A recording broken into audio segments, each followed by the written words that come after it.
Okay, my name is Bertha, and this is week 3 assignment. I'm going to first talk about the ACR Phantom. So basically, the ACR Phantom is used to check various measurements of the scanner and the quality of the images it produces.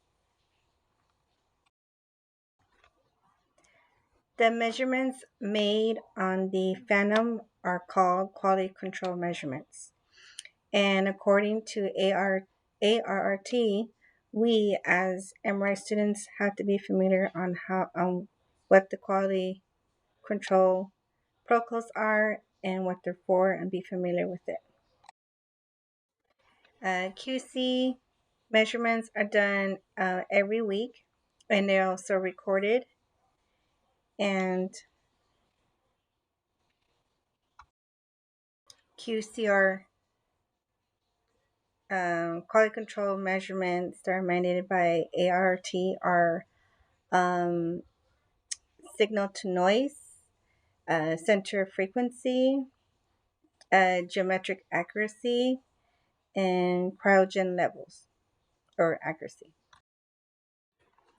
The signal to noise is the region of interest, and the center frequency is the center BO. The geometric accuracy is to measure the slices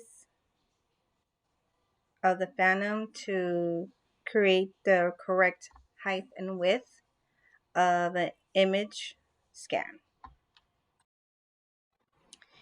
And on the cryogen levels is on the superconductor scanners.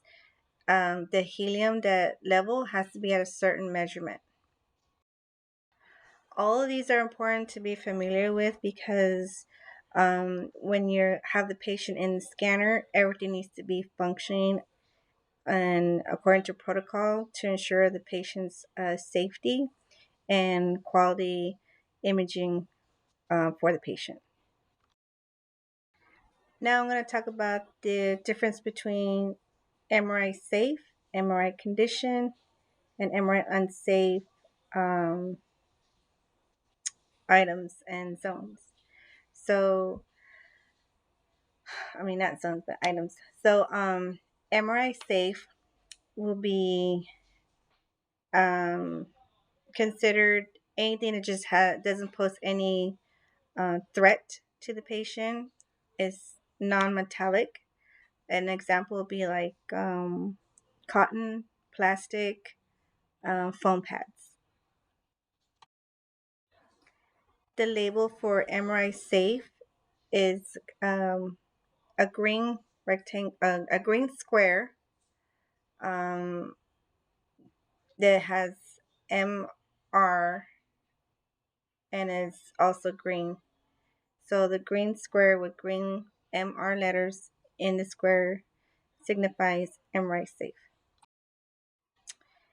MRI conditional is a yellow triangle and the MR letters are black. So MRI conditional means that the items may or may not be acceptable to be scanned.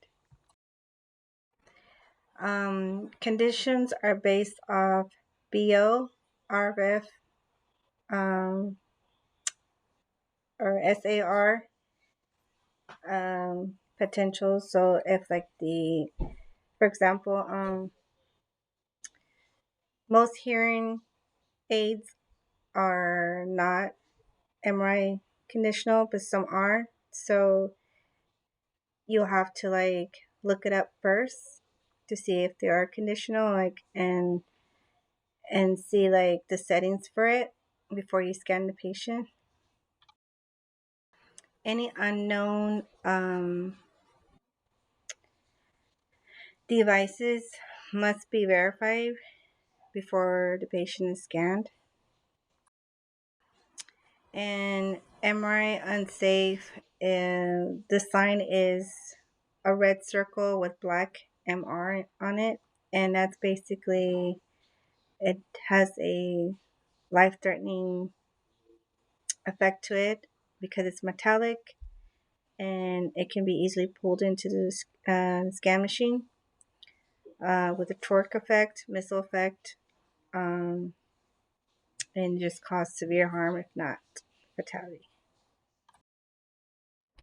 Some dangerous implants would be a pacemaker um, and aneurysm clips. Okay, next I'm going to talk about wheelchair transfer of a patient.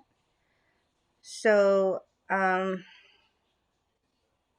I don't have a volunteer with me or any way demonstrating that, but basically, in transferring a wheelchair patient, um, first you want to bring them to an angle of like the bed, and then you want to make sure the brakes are locked. Then you remove the foot rests out of the way, and then you stand in front of the patient and you put your arm around their neck. You bend your knees and you lock your knees between their legs. Um, and then you kind of pivot them to kind of move a little forward at the edge of the wheelchair, and then you do a count 1, 2, 3, and then you like lift and pivot them onto the uh, bed, and then you reassure that they're comfortable sitting where you want them to be, and then you have them just lay down. So a quick mini demonstration of a lateral transfer is basically you want to get the bed, um, the girdle bed, aligned with the actual bed. Transfer them so they're going to be like this. And then once you do that, you'll need 3 people. So you'll have one person right here, um, from the patient, and two people over here. The person right here is going to grab the sheet that the person is that's under the person, and they're going to pull them forward so that 2 people here can slide in um, the plastic panel, and then the person here is going to just lightly push the patient, onto it, and then these 2 people here are going to pull the patient over this way and slide them onto the bed that they're transferring them to. I guess this is the best way I can demonstrate it. Some things I wanted to point out, because I didn't have a volunteer, is that you always want to make sure that the handrails are down first, and then the gurney has the brakes on first and foremost before you do the lateral transfer to the other bed. That concludes my presentation, and